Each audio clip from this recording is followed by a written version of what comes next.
Are you searching for fulfillment?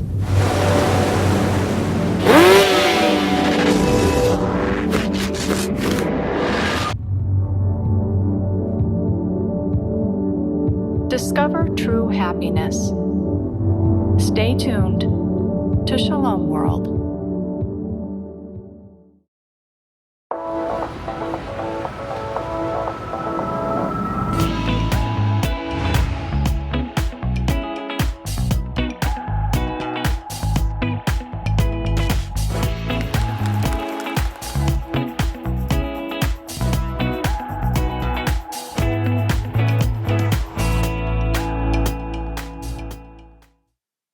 As a bishop, I have responsibility for the mission of the church within my diocese, in this case, the Archdiocese of Hobart. And one area that's become a focus of my attention in my time in Hobart has been the issue of marriage and family, for some reasons you'll see shortly. In studying statistics on the number of sacramental marriages being celebrated within the Archdiocese, what I've realised is there's been an alarming drop over the last decade. A very high percentage of the couples, as you know from experience, presenting for marriage in a Catholic church have been cohabiting. And this, together with strong social trends which are inimical to forming sound and strong marriages, have caused me to give attention to how the Catholic vision of marriage and family might be effectively promoted in Tasmania. Arriving in my diocese in 2013, one of the early things I did was actually to establish an office for life, marriage and family. And I charged this office with a task, a huge task, of promoting Catholic teaching on issues of life, marriage and family. Its primary focus was directed towards the Catholic community, but it also needed to be engaged in the public arena. The Catholic Church, with its body of teaching and valuable insights, has so much to contribute to the public debates that are occurring within the society on matters related to sexuality, gender and marriage. In observing the serious decline in young Catholics approaching the church for the sacrament of marriage, it became clear that a new approach was needed to be found as to how we can enable young people to develop a sound understanding of the nature of marriage, and particularly develop appreciation of the value of their wedding as being a sacramental moment. The idea, for instance, of a catechumenate for marriage advanced by Pope Francis in Amoris Laetitia brought forward a very important idea, that in the current circumstances, a thorough and long-term preparation for Christian sacramental marriage is now required. It's clearly evident that the Catholic culture has declined very significantly as a formative experience for young people. Many now know little of the Church's understanding of the nature of marriage, union and appreciation of the call to family. And many come to marriage with a minimal faith practice and little understanding of a sacramental worldview. In response to this, the Archdiocese of Hobart has embarked on what we're calling the Matrimonium Project. It's a multifaceted pastoral strategy aimed at rebuilding a Christian culture of marriage and family. It's a long-term strategy. There are no quick fixes, as we know. We have much work to do in re-establishing what has been lost, but we must start with something. So I'm going to mention some of the key facets of this Matrimonium Project. The first one I entitle Intentional Catholic Family Life. One key facet is to help families develop strategies for living an intentional Catholic family life. In the current climate, it is necessary to assist married couples to clarify and invest in their family life. So couples need encouragement, inspiration, and formative materials. At the heart of a decision of a family to be an intentional Catholic family, I'm reminded of the words of Joshua in the Old Testament when he says, "As for me and my house, we will serve the Lord." In other words, a decision is needed to be made. And on the basis of this decision, then, there can be direct and actions taken by a couple in their marriage. But to do this, of course, couples need help. So our Office for Life, Marriage and Family is looking at ways to provide such a service. One idea we're developing, for instance, is the production of a regular newsletter offering ideas and inspiration in the ways that intentional Catholic family life can be realised. And so subjects on parenting, family prayer, ways of forming children and so on can be offered. The target group for this will be parents who have primary school age children.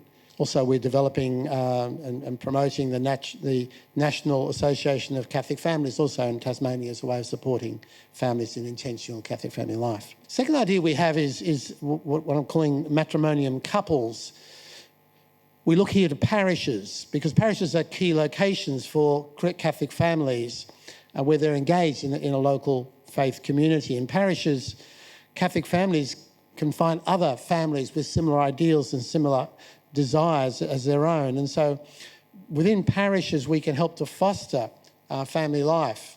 To enable this to occur, we're exploring the idea that each parish would have a couple who would act as a leader in the local community. We call these matrimonium couples.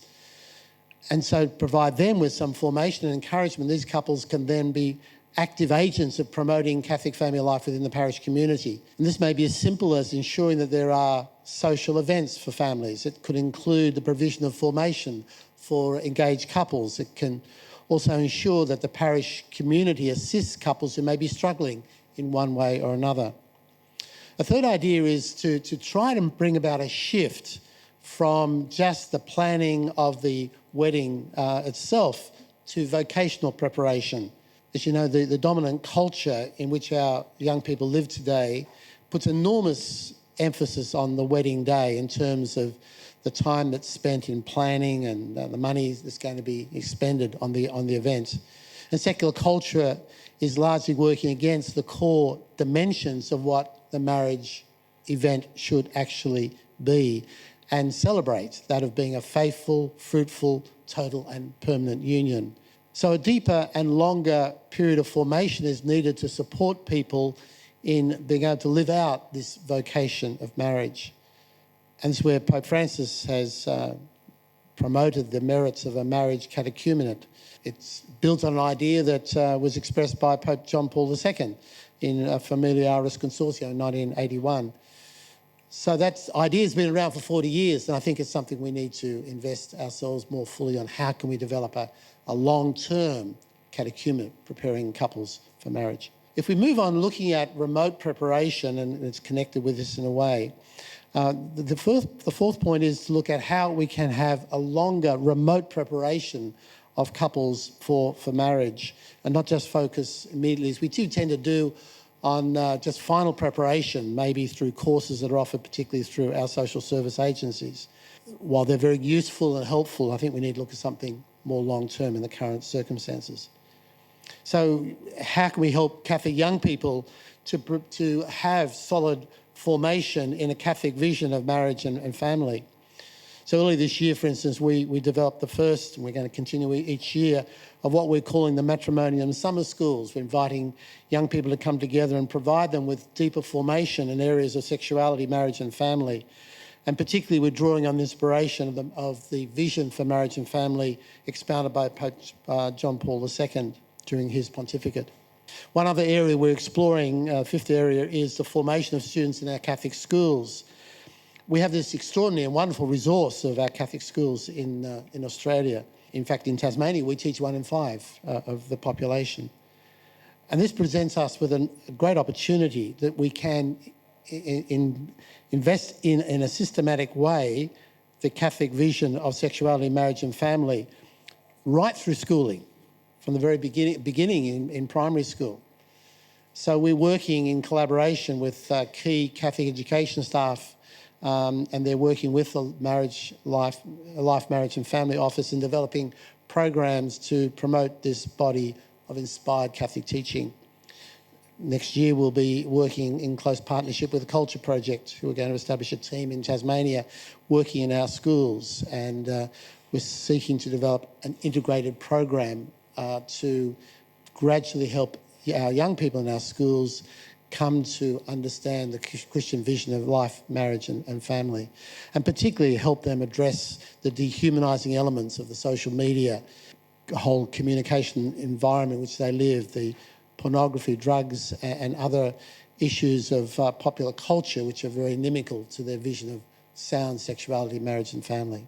You know, we all know that marriage is the basic unit of society. It's also the basic unit for the life of the church. And so the health of a society depends on the health of family life. And so promoting marriage and family life is not just for the benefit of the church, but it's also for the benefit of our society as a whole, which, as we heard, really has lost its way with regard to life, marriage and family. I believe we're at a moment when we can, in fact, begin a process of rebuilding a culture of life, marriage and family, a revitalised vision, because we have the great resources in our church's understanding of these things. I'm a bishop, I have a role, but I think this is largely the domain of lay people. And of course here, you're mainly lay people at this conference, and appropriately so.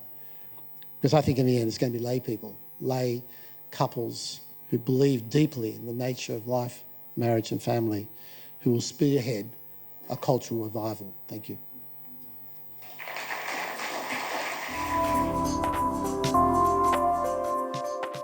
Welcome Matthew and Julie MacDonald.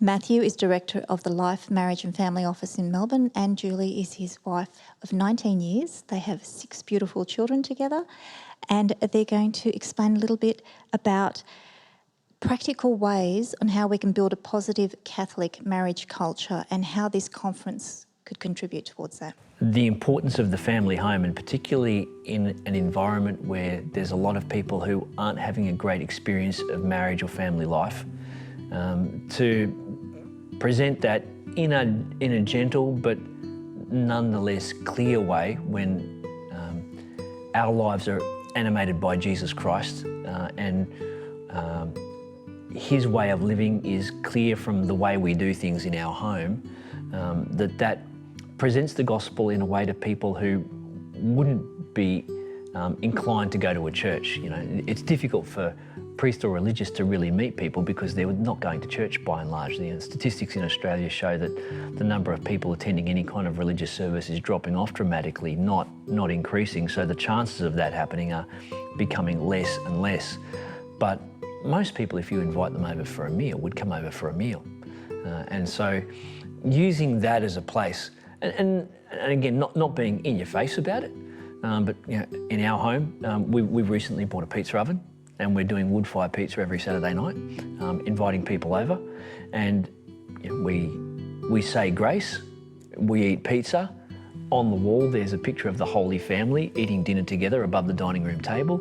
In the lounge room next door, on top of the piano, there's a brass statuette of Mary and the baby Jesus, and above that is a picture of Our Lady of the Southern Cross. So it's pretty clear to anyone who's coming into our home, this is what Matt and Julie believe. We don't have to say much about it, but they're seeing the way we go about our life, and if there's some substance to that, and if we have a relationship with those people over a period of time, then we open up the possibility of a conversation about more meaningful things. And often after pizza and a couple of glasses of wine, conversations about more meaningful things do naturally flow.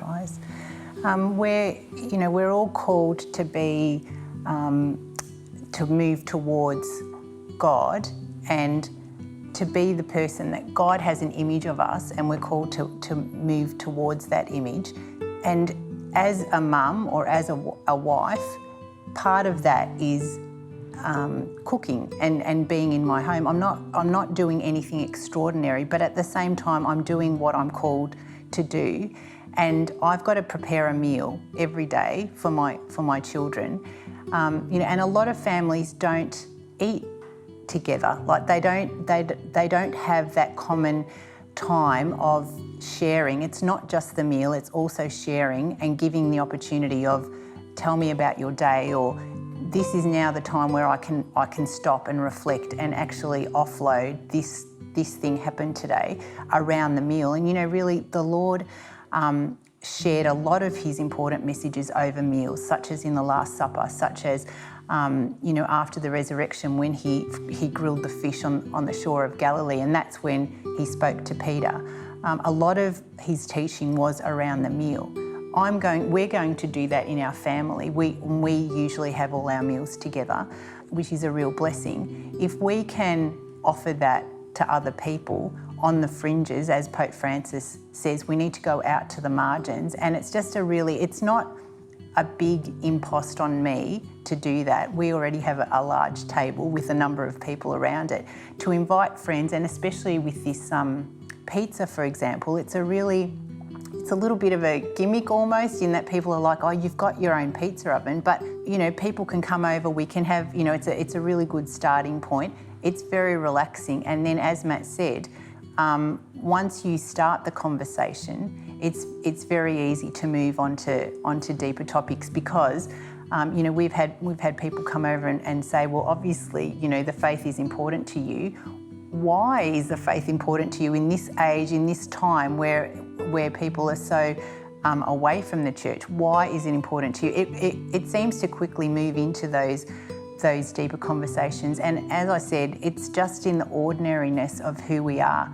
I would say who we are needs to be people who are appealing to others though. So if we're having a meal and we're watching TV at the same time, that's not going to really be evangelising.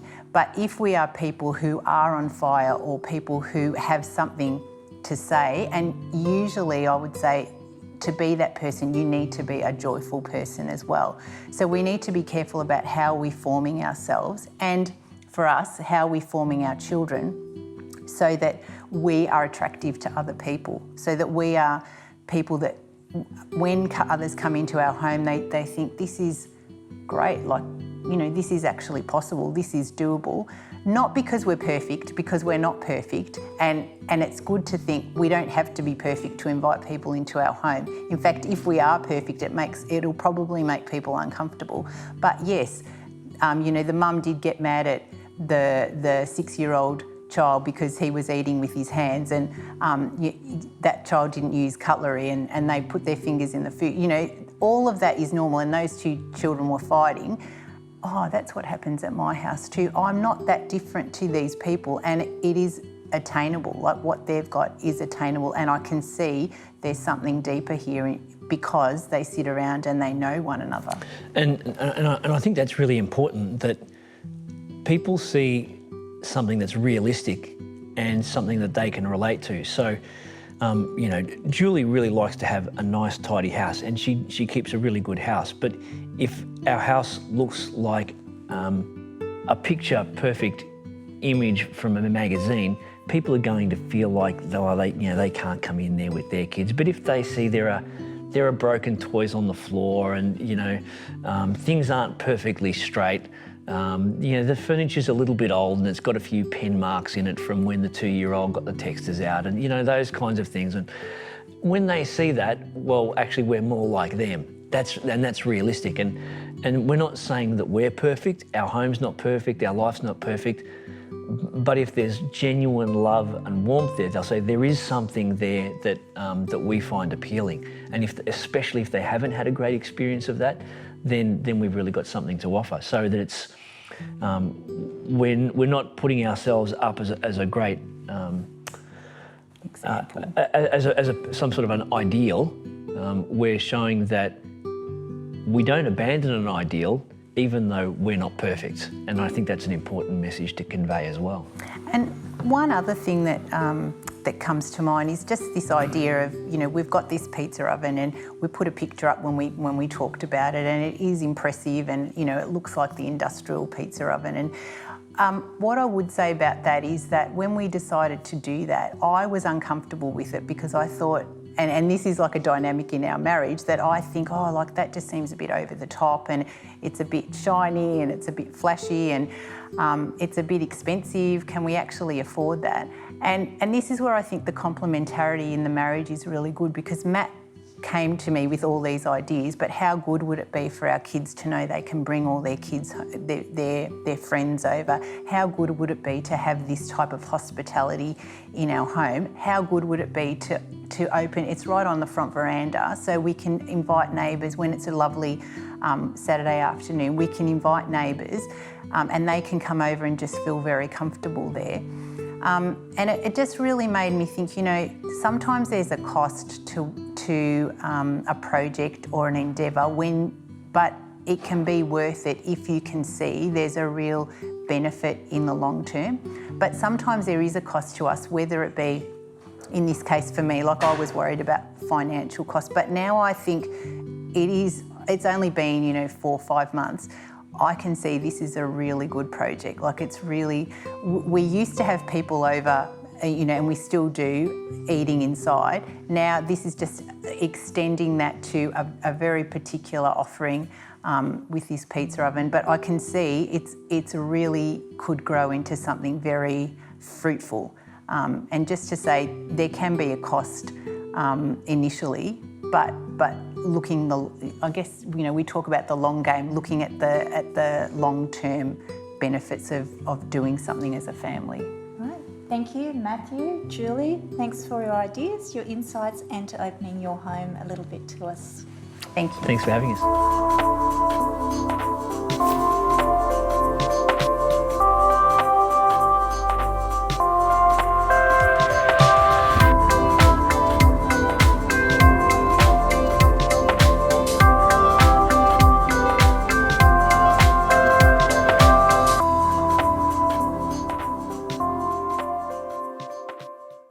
In the true Catholic tradition, let's start with a quote which speaks truth. We'd like to start with this one from the prophet Edna, 2nd Incredibles, chapter 20.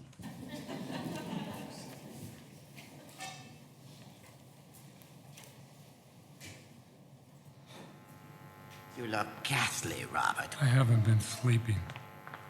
I broke my daughter. They keep changing math. We needed AA batteries, but I got AAAs, and now we still need AA batteries. Put one red thing in with a load of whites, and now everything's pink. And I think we need eggs. Done properly, parenting is a heroic act. Done properly. The prophet Edna, I don't imagine anyone expected that, but that's the first of 3 ideas we'd like to share.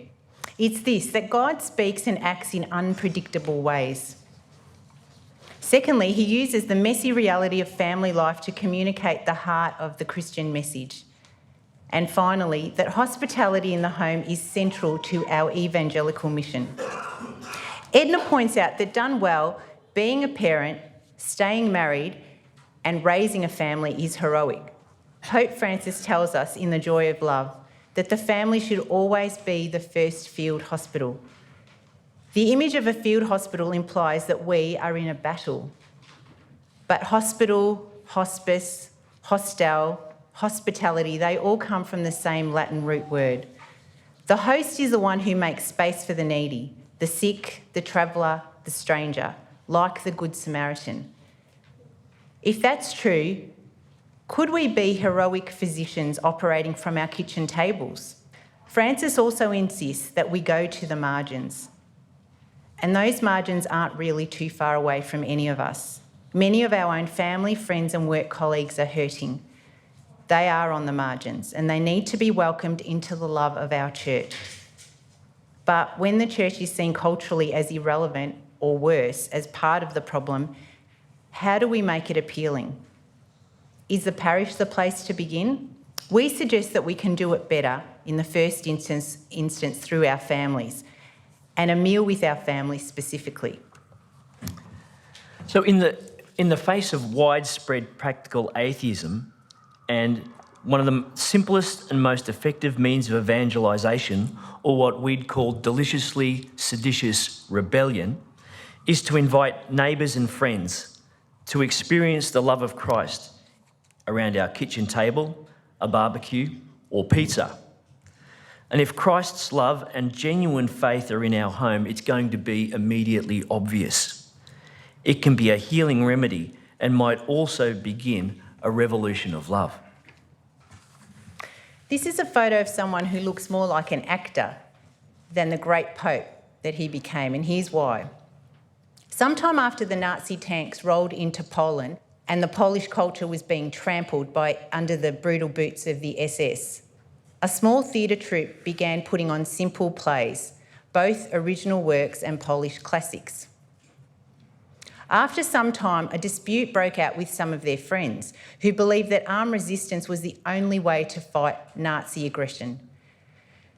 Karol Wojtyła, one of the young amateur actors who founded the company and was writing some of its plays, responded that each must do what his conscience dictates. I resist with words, he said, not with violence. Many of his friends disagreed. Yet it was he, unlike them, who survived the war and then the subsequent communist occupation. Furthermore, not only did he escape the attention of the Nazi and the communist regimes, but through personal holiness and well-chosen words, he became one, if not the most influential leader in the relatively peaceful Velvet Revolution, the collapse of communism in Eastern Europe. We aren't facing violence of Nazi and communist oppression, of that type of oppression, but the roots and trajectory of what is sprouting around us has much in common with those totalitarian disasters of last century. It's clear that we live in a culture that's turned against the Christian faith and the Catholic Church in particular. While the hurt and the abuse scandal make aspects of that understandable, there appears to be something deeper and more sinister at work. Again, Voldemort is taking a new form. So how do we respond? We say we need to make love, not war, but it has to be a Christian love. As we've heard at this conference in the past, that's not a fluffy Valentine's Day imitation. It has to be Christ-like and cruciform. We do what the culture tells us that we can't do. We commit, we get married, we stay married, we welcome new life, as much as we can reasonably manage, striving to be more generous than self-protective. And then we share that with those immediately around us. Pope Francis wants us to go out to the margins. And as I've said, those margins aren't far away. Among our families, neighbours and work colleagues, there are those who are bruised and battered, some horrifically injured by the culture and its wars. I want to share a little story just to give some context to what we're saying about the way the family functions. I grew up in Brisbane and I went to university on the Gold Coast. I came home for a winter break one year and my mum and dad had somebody staying in the home with them. It was a woman, Christine was her name. She was the friend of a friend who had lived in a country town, a mining town in central Queensland. Her marriage had broken down and she needed to come to the city to see a psychologist and get some therapy for a couple of weeks. So she stayed with our family. Christine came back at Christmas time that year and she brought her teenage daughter Donna. I think Donna was about 13 or 14 at the time. And they became regular visitors at our home on holidays. Eventually, Donna moved down to Brisbane, went to university and shared house with two of my brothers. But they were a regular part of the life of our family. And on one occasion, Christine said to me that while she was in Brisbane the first time for that therapy, the therapy and seeing the psychologist was necessary and it was helpful, but the most beneficial thing to her was seeing a family that functioned and seeing that it was realistic and it was possible and it gave her hope. And she wanted her daughter to share that hope and to see that hope because that isn't what she was seeing in her own family. So it's easy to see. We weren't trying to do anything particularly evangelistic. Christine and Donna saw the arguments that we had about who was doing the dishes. 5 boys in my family, there were plenty of fights, the usual things that would be a part of any family life. But there was power and there was love there because they could see the goodness that was clearly evident. In my work with the Archdiocese, I've seen this repeatedly.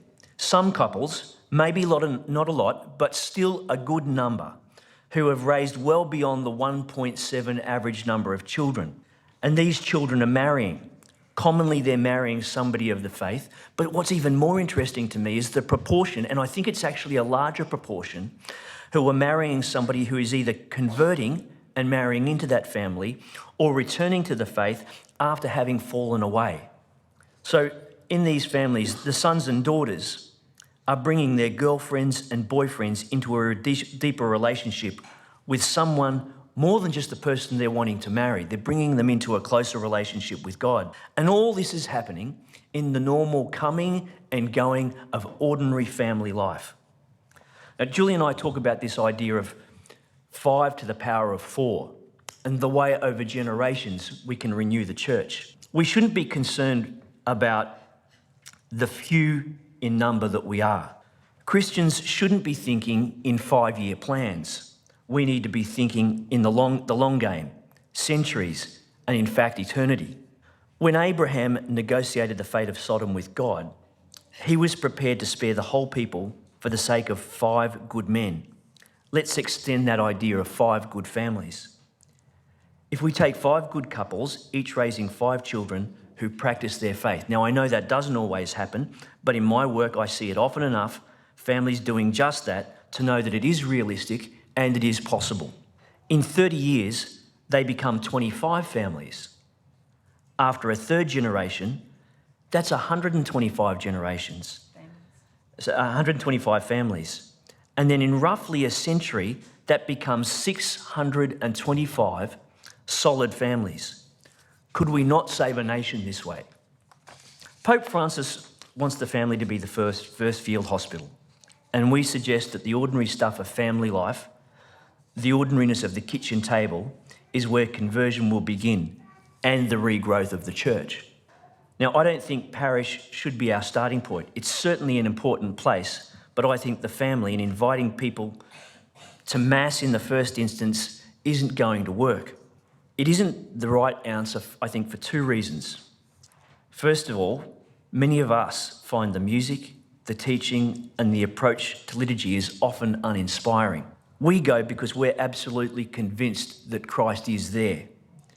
But if you're not convinced yet, is it going to be so powerful? Possibly not. The second is that our liturgies are, at least they should be, food for the initiated. And I think that really requires something else to come first. Not always, but usually. As the author of Divine Renovations, Father James Mallon, has pointed out, all you need to do is attend a wedding, a baptism, or a funeral, and you're pretty quickly reminded about how strange and uncomfortable it is for those who don't know when to stand, don't know when to sit, don't know when to respond, or when to be silent. Our liturgies are designed for those who've reached a certain point of maturity. They've been prepared. He proposes that we need to do a number of things. One of his answers is Alpha, as well as doing some serious work on aspects of our parish life, like our music, our teaching, and the way we go about liturgy. But we think that there's a stage before that that's more basic and is actually more deeply rooted in our Christian tradition. For the first 3 centuries, the church didn't own property. Mass took place around a meal celebrated in a home, often that of a wealthy convert who had the space to welcome others. Like the Hebrew tradition from which Christianity grew, whose liturgy, the Sabbath meal, is based in the home, the faith was primarily domestic. It wasn't institutional in the way we know it now. We propose recentering the life of the church in our hearts and in our homes. We're not advocating home masses or the wholesale disposal of property assets, though a bit of both may help. Our point is that we need to be more consciously aware of what St. John Paul II meant when, following the Second Vatican Council Fathers, he re-emphasised the concept of the domestic church. We can invite anyone for a meal. They can come, be welcomed, experience love and see that there is hope. Love is real. It may be messy, but it is realistic and within their reach. There are many like St. Thomas who need to see that to believe it. If that's the case, it's up to us to show it. So invite others in. Be hospitable. We don't need to push our faith, but at the same time, we shouldn't hide it either.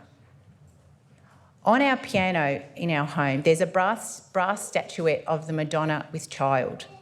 Above it hangs Our Lady of the Southern Cross, and an image of the Holy Family at dinner looks over our dinner table.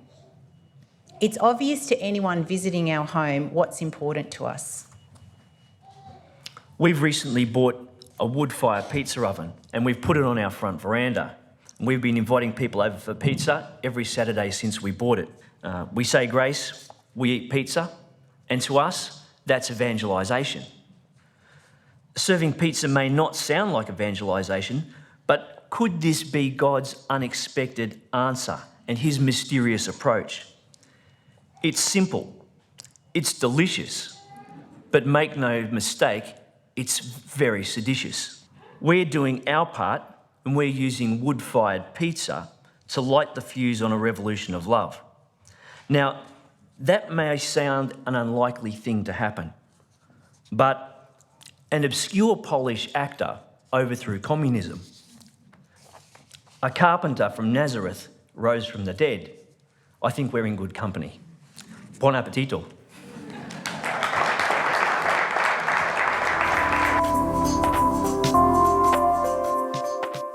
We're here with Noel Mifsud at the Renaissance of Marriage 2019. Noel, thank you so much for joining us this year. Now, Rome has a hopeful tone on the impact that Catholic marriage has on the world. Do you think that's important, and is it achievable? Thank you. We're prophets of hope, and there's great hope in the church. And one of the ways we can work deeply in the church is through our ministry and education. I'm passionate about education, and I'm passionate about family life, and the two are very important, go hand in hand. So our schools have an important role to play in marriage formation. But there's a danger that our Catholic schools can become Catholic just in name and not in practice. What's actually happening in our classrooms? What's happening with faith formation of teachers that are coming into the profession, with teachers that are in the profession? What's happening in all of those areas are some of the issues that I'm most passionate about. And so this is an invitation to come back to the church, to come back to a deeper meaning of what it means to be part of Catholic education in the ministry of marriage formation, which is our focus here today. And it's exciting. It really is. You know, there's a little story. I remember once there was a child in one of my schools who was, I had to expel. He was, his parents were from drug addicted families. He was having really serious behavioural problems. He actually burnt down a surf lifesaving club, and it was just too dangerous to have in the school.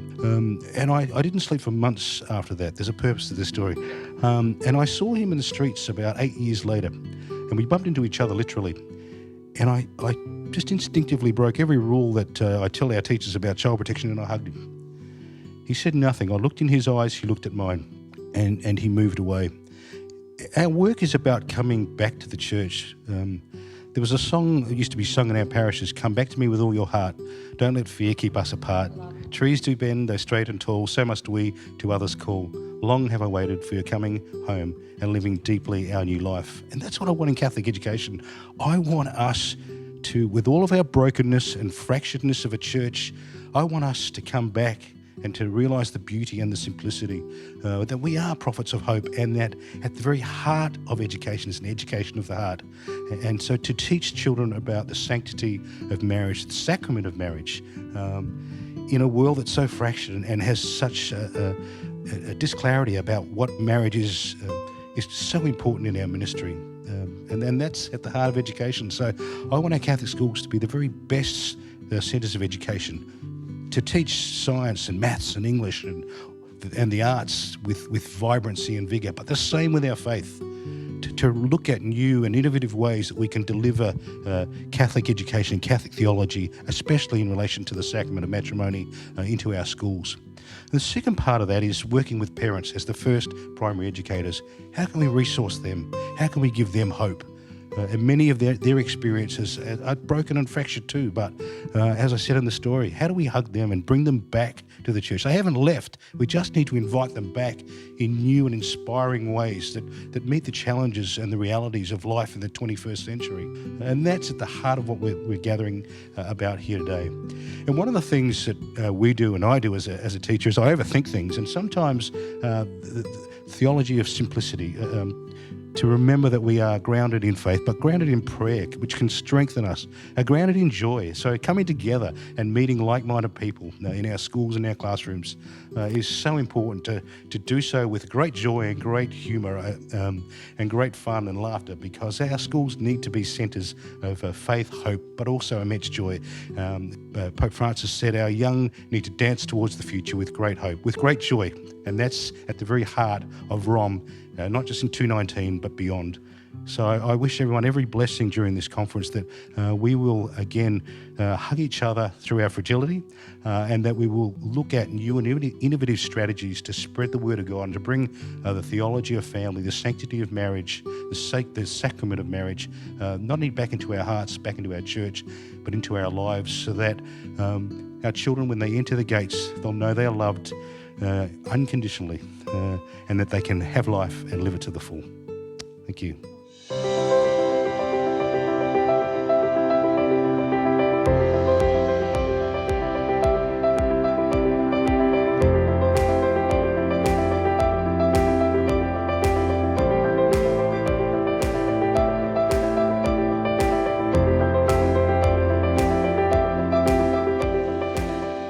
I was once asked by a student if he should marry a very special person in his life. He said to me, "I'm in love, and my love is beautiful and kind." And it was a real privilege to hear this. And I shared with him how special my marriage was. But I did suggest he take his time in making what is a very important life decision. But I saw a hurt look on his face, and I thought I'd better explain further. I said, as you heard before, I was married at 40. And as you're only 6 years of age and in grade 1 and in love with your teacher who's already married, waiting mightn't be such a bad idea after all. You know, I've been asked so many varied questions in my time in 35 years of teaching, and I'll just share some of these with you now. How will I know when I'm in love and ready for marriage? I think I'm gay. Can you help me tell my parents? Do you think I would have made a good father? And that question was from a Christian brother colleague. If I promise to be good, will my mum and dad get back together again? My parents are divorced. Will my marriage be the same? Why do I have to get married if we're already living together and have kids? And I really think there's a depth behind these questions. I think they're asking questions of the heart. At the heart of education is an education of the heart. And the deeper questions might go something like this. Will you teach me about my heart? Will you tell me I'm beautiful beyond all comprehension? Will you teach me how to be attentive when love calls? Will you be present to challenge me when I'm gravitating towards the counterculture of pornography, infidelity, fear, mistrust, and perhaps all that holds me back from love? And will you be my role model in faith, in life and in love? Dr. Wayne Tinsley, the Executive Director of Edmund Rice Education, writes, "A liberating education celebrates the life-giving and ennobling elements within our culture and offers the gospel's alternatives to those definitions of reality that oppress and enslave the human spirit. Christianity teaches us to love people and to use things. Our dominant culture can teach us to love things and to use people." And perhaps this is pretty evident when we think about our young people's obsessions with gaming. Kids are always playing these computer games. I know my own kids are. And yet these games are primarily about murder, perdition and dominance. Our young minds are interested in a virtual culture of online violence and hatred. So where does that leave us if that's their predominance, if that's the world they're living in? Where are the challenges resonating for Catholic schools, Catholic education, and indeed our ministry? Catholic schools, therefore, are called to be countercultural warriors for and in the faith, building communities of love at home, school, and hey, why not online as well? Just a little bit about myself, you heard before, but in 2017 I attended the Renaissance of Marriage conference here as a participant with a colleague. And the conference crystallised within both of us the importance of nurturing a Catholic marriage culture, not only in our own marriages, but in our ministries, and for us, that's in schools. You heard a little bit of an introduction about myself, but I'll just tease out a little bit more. I'm deeply passionate about education, as you heard, deeply passionate about marriage and deeply passionate about my faith. Perhaps it comes from my upbringing. I was born in Malta, where 99% of the population are Catholic, and the other 1% are in denial. And, as a principal and father, I'm convinced that nothing will ever be more important to our society than the education of our young if we are to transform this world into a better place. The Catholic school system I work in is Catholic in name, but not always Catholic in practice. Byron mentioned that vague Christianity that we have, that vague understanding of what it means to be Catholic, and that happens in our Catholic schools. On many occasions, I've worked with staff, students and parents who are indifferent or disassociated from Catholic religious teaching, devotion and faith. This year, the Pontifical Council for Education released a paper on gender identity, and it said, "It is becoming increasingly clear that we are now facing with what might accurately be called an educational crisis, especially in the field of affectivity and sexuality. The problem is compounded for teachers who do not support the Catholic view of relationships and marriage, and by a secular society which views marriage as simply a piece of paper. In 2009, the Australian Family Law Act granted unmarried cohabitating couples the same post-separation financial and legal rights as married couples across Australia. And there's a subtle message here that equates cohabitation as equal to marriage, at least in the legal sense. However, many of our teachers and parents and students cannot differentiate between the sacrament of Catholic marriage, matrimony, and cohabitation or civil marriage, which is very, very different. This is problematic given that the mandate for teachers in Catholic schools is to build cultures of Catholic faith, and in the context of today's gathering, to share in the mission of building a Catholic marriage culture. Pope Francis, in his 2016 Apostolic Exhortation Amoris Laetitia, has a beautiful, beautiful metaphor for education, for Catholic education, when he says, "Young love needs to keep dancing towards the future with immense hope. Young love needs to keep dancing towards the future with great hope, with immense hope." The mission and mandate is very clear. To deepen the metaphor, every dancer needs a choreographer. All of us gathered here today are choreographers, leading children to a deeper appreciation of God's unconditional love for us, revealed to us through the sacraments and commitment of marriage and religious life. Pope John Paul II articulated the role of parents, and the role of parents is critical in this debate. The role of parents as educators is so decisive that scarcely anything can compensate for their failure in it. For it devolves on parents to create a family atmosphere so animated with love and reverence. Hence, the family is the first school of those virtues that every society needs. And you spoke about that beautifully in your last presentation. Catholic schools do not replace a parent's role as educators, but must nourish, support, and provide guidance and confidence. And there's some strategies that we can use for this. Providing parents with contemporary Catholic resources will assist in the education of their child at home, and open dialogue about marriage and relationships, perhaps across the dinner table at night. Involving parents and religious in our classrooms to share their hopes, dreams and understanding of their own Catholic marriage and vocation validates and gives witness to the shared responsibility we have to educate children in our faith. Employing and supporting staff who are unambiguous and unapologetic about their faith and who are committed and trained to teach our rich Catholic theology of love expressed through marriage is a key strategy. But we still need much work in the formation of teachers that come to us in Catholic schools that apply for work. Many of our teachers are unformed, untrained in the faith. I remember a visiting priest in one of my Year 10 religious classes asking our students, "Has anyone ever considered the priesthood?" And our boys unanimously said, no, none of us have. And then Father said, "Why not?" A good follow-up question. And one boy spontaneously replied, he said, "Because no one ever asked me." And it's timely to ask if our Catholic schools, parishes and homes have stopped teaching about marriage in the context of our Catholic faith. And if so, what can we do to address this issue? What can we do as leaders in the church to assist families and colleagues in their role as educators and witnesses to the sacrament of matrimony and the sacrament of family life? I've been dismayed to visit classrooms at times in our Catholic schools during the time when religion lessons are happening, the family life curriculum is being taught, to hear students say, oh, these lessons are just a bludge. We just finish off homework. This is not an isolated incident. I know it happens across schools right across Australia. If Catholic instruction is ignored in our classrooms and homes, if there is an absence of explicit Catholic teaching in our children's lives, we run the risk of rendering Catholic education obsolete and the primacy of families as the first educators redundant. My colleague, former principal and current Bishop Greg O'Kelly is unequivocal that teachers in Catholic schools are called to share the vision of the Catholic Church.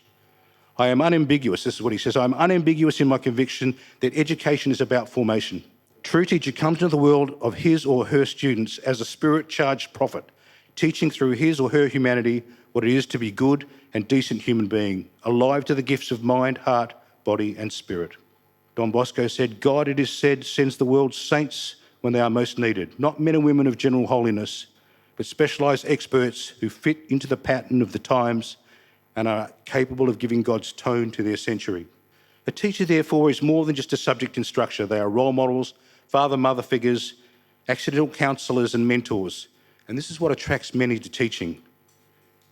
However, many staff say they are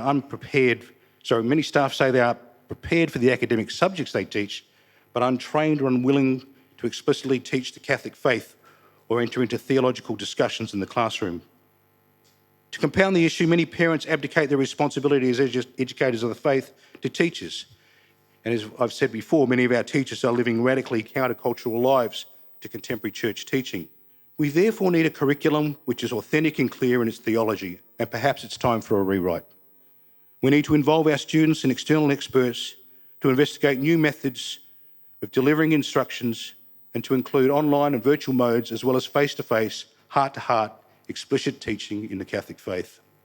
It's a joy for me to be in the presence of our saints here today. Specialised experts you are, cultural warriors, spirit-charged prophets in defence of our faith and united in building the mission of the Catholic Church and the rich tradition of our Catholic marriage culture. I look forward to your presence at the deep dive session where we will share anecdotes, best practice, resources and strategies in Catholic marriage formation and enrichment with a particular lens of providing resources for the home and for schools as well. Our conversation starters at that session will include what is happening or not happening in ministries to prepare our young to navigate the joys and fragility of relationships, vocations and marriage.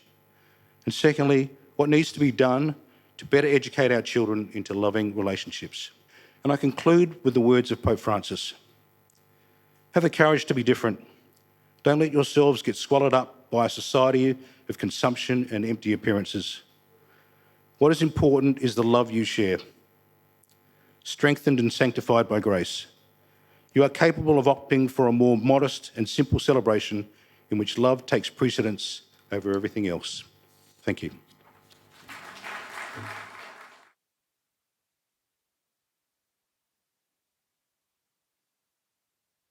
Shalom World Television is coming to Australia. This is a great gift. It's been gifted to many parts of the world and now it's our Australian turn to receive it with open arms. I welcome it, I bless it. It's going to really support family life, married life, youth, give us a resource that we know that we need really great help in these areas. May Almighty God bless this new resource coming to our land in the name of the Father, the Son and the Holy Spirit.